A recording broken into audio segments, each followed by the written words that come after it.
Proses pembelajaran daring kelas 4 SD swasta HKBP Batu 4 wali kelas Evi Juliana Manik. 5, 4, 3, 2, 1, 0.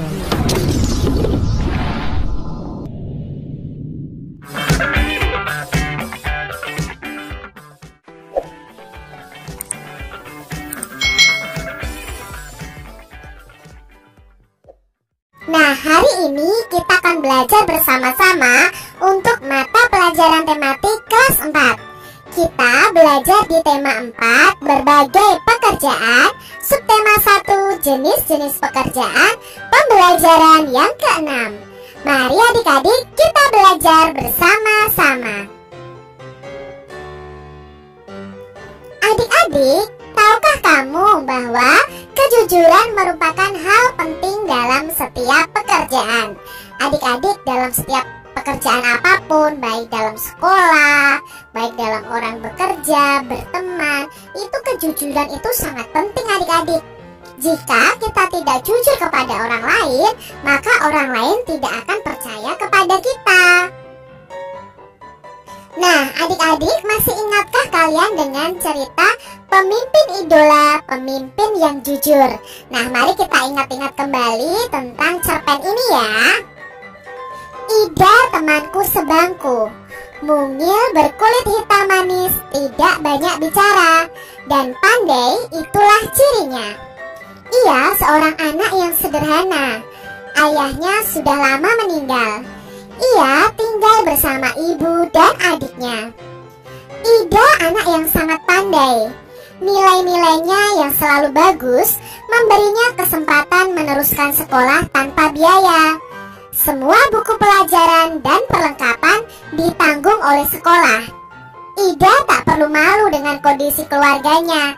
Bahkan ia semakin rajin belajar dan terus berprestasi. Ida juga selalu menjadi tempat bertanya jika teman-temannya mengalami kesulitan dalam pelajaran. Teman-teman memilih Ida sebagai ketua kelas. Pandai, tenang, dapat berkomunikasi dengan baik, serta mampu menjaga ketertiban kelas menjadi modal utamanya. Hari ini Ibu Tati mengingatkan tentang ulangan matematika. Sebagian siswa tidak siap, termasuk Gugut, si jagoan bola yang duduk di belakang kami. Waduh, saya belum belajar, Bu. Kemarin saya seharian bermain bola sampai sore. Pulang ke rumah langsung tidur, Bu, protesnya. Ulangan tetap berlangsung. Gugut resah. Ia menengok ke kiri dan ke kanan. Tiba-tiba ditendangnya kursi Ida dari belakang.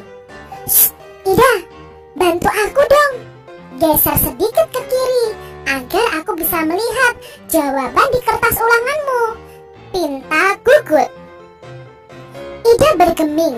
Ia hanya menggelengkan kepala pelan tanpa menengok ke belakang. Gugut mengganggunya lagi. Ayo dong Ida, sekali ini saja. Nanti aku beri kamu uang 10.000 rupiah. Kamu bisa jajan kue di kantin, rayunya. Gugut tahu benar Ida tidak pernah jajan di kantin. Ibunya tidak memberinya bekal uang jajan. Ida selalu membawa sebungkus nasi dan lauk dari rumah. Namun di luar dugaan Gugut, Ida tidak terusik. Sekali lagi ia menggeleng pelan. Sampai waktu berakhir, Gugut terpaksa menyerahkan kertas ulangannya dengan lunglai. Pada waktu istirahat, Ida menghampiri Gugut. Maaf ya Gugut, aku bukan tidak ingin membantumu. Menyontek dan memberi contekan kepada teman adalah perbuatan tidak jujur.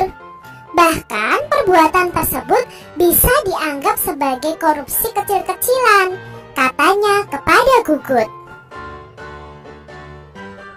Ah Ida, masa menyontek sekali saja dianggap korupsi? Setauku korupsi itu nilainya miliaran dan hanya dilakukan oleh pejabat berkuasa, kata Gugut. Gugut, justru kita harus melatih diri. Korupsi dan menyontek sama-sama mengambil hak orang lain. Bernilai kecil atau besar, tetap saja tidak jujur. Kita membiasakan diri bertingkah laku lurus.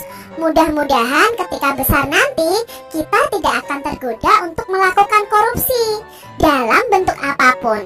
Ida menambahkan dengan panjang lebar. Aku dan teman-teman sekelas yang ikut mendengar percakapan Ida dan Gugut terdiam setuju. Memang tidak salah kami memilih Ida sebagai pemimpin di kelas. Tidak sekedar pandai, Ida juga patut dijadikan teladan. Nah, itu tadi cerpen mengenai Ida dan Gugut adik-adik. Tuliskan atau ungkapkan pendapatmu tentang masing-masing tokoh yang terdapat dalam cerita. Nah, lalu apa pendapatmu tentang konflik yang terjadi dalam cerita tadi? Lalu apa pendapatmu tentang pesan moral yang terdapat dalam cerita tadi?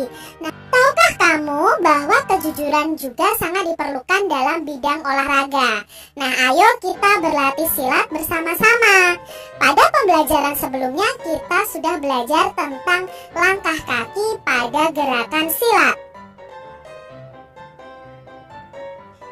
Sebelumnya kita sudah belajar ya langkah dasarnya dalam pencaksilat. Kali ini kita akan berlatih gerakan pukulan dalam pencaksilat. Nah, gerakan pukulan yang pertama adalah pukulan lurus. Nah, pukulan lurus ini posisi tangan saat memukul lurus dan mengepal ke depan tepat di dada lawan. Jadi gerakannya seperti ini adik-adik. Jadi posisi kaki kita itu kuda-kuda, lalu tangan kita siap memukul, itu lurus ke depan, mengepal. Nah, kalau ada di depanmu itu ada temanmu, diumpamakan saja ya adik-adik, bukan berarti kamu memukul sungguhan. Itu pukulannya lurus ke dada lawan. Nah, itu pukulan lurus namanya. Lalu yang kedua ada pukulan tegak. Nah, posisi tangan kanan memukul tegak lurus dan mengepal dengan sasaran tepat ke bahu bagian kanan lawan. Ini pukulan tegak. Lalu ada pukulan bandul. Nah, pukulan bandul ini pukulan yang diambil dari bawah dengan sasaran itu tepat ke arah ulu hati lawan. Jadi adik-adik langsung dari bawah, itu namanya pukulan bandul.